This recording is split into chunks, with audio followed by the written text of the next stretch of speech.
Tripling hirap na para sa mga commuter ang makahanap ng masasakyan ngayong holiday rush at may tigil pasada pa. Dumagdag pa riyan ang ilang pasaway na taxi driver na pinaghuhuli ng Land Transportation Office. Sabi ng LTO, ang kanilang mga hinuli kung hindi nangongontrata, tinatanggihan ang mga pasahero. May unang balita si Jonathan Andal.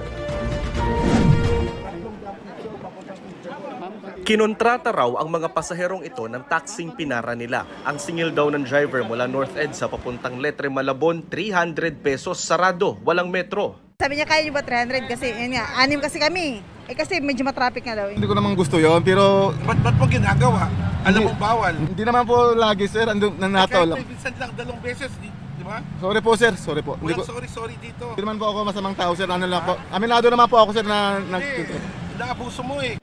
Wala pang isang oras, 10 taxi na agad ang nahuli ng Land Transportation Office na nangontrata at tumangging magsakay ng mga pasahero sa North Avenue sa EDSA kagabi kasagsagan ng rush hour. Kako, hindi muna ako magsasakay kasi kako, grabe traffic. Bawal yan, sabi ng LTO. Pati na yung mga nagdadahilan na gagarahe na pero wala namang signboard. Wala ka man lang sideboard dyan, no, na garage ka na.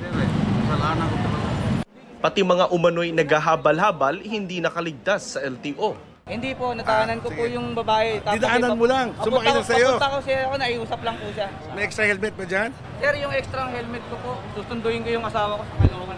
Hindi po ako nag-aabal, sir. Nakakawa lang po ako, sir. Nagmakaawa. Kilala mo yung pasero. Hindi po eh. Christmas rush pa naman at marami nangangailangan ng pampublikong transportasyon. Kaya para walang gumaya sa mga pasaway na driver, hihigpitan daw ng LTO ang pagpaparusa sa mga abusado. Hindi na pwede magpasada after these operations. I-alarma natin kagad yan. Yung 2 taxi nahuli, unregistered pa. Diretso din sa impounding area. Fake registration pa. No? Ang fake registration, sasamahan namin na criminal to. Diba? Falsification ng public document. Minsan lang sila nahuli. Buong buhay nila, i-regret yan eh.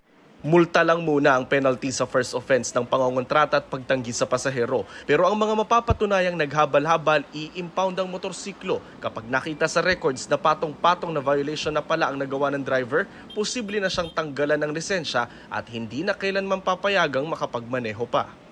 Sabi naman ng LTFRB, kung may makaengkwentrong abusadong driver ng public transpo, isumbong sa kanilang 24/7 hotline 1342.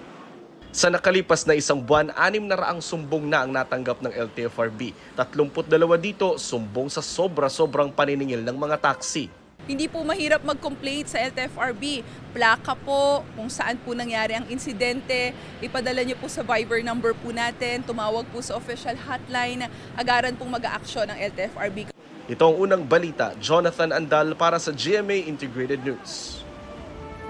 Igan, mauna ka sa mga balita. Mag-subscribe sa GMA Integrated News sa YouTube. Sa mga kapuso abroad, subaybayan nyo kami sa GMA Pinoy TV at sa www.gmanews.tv.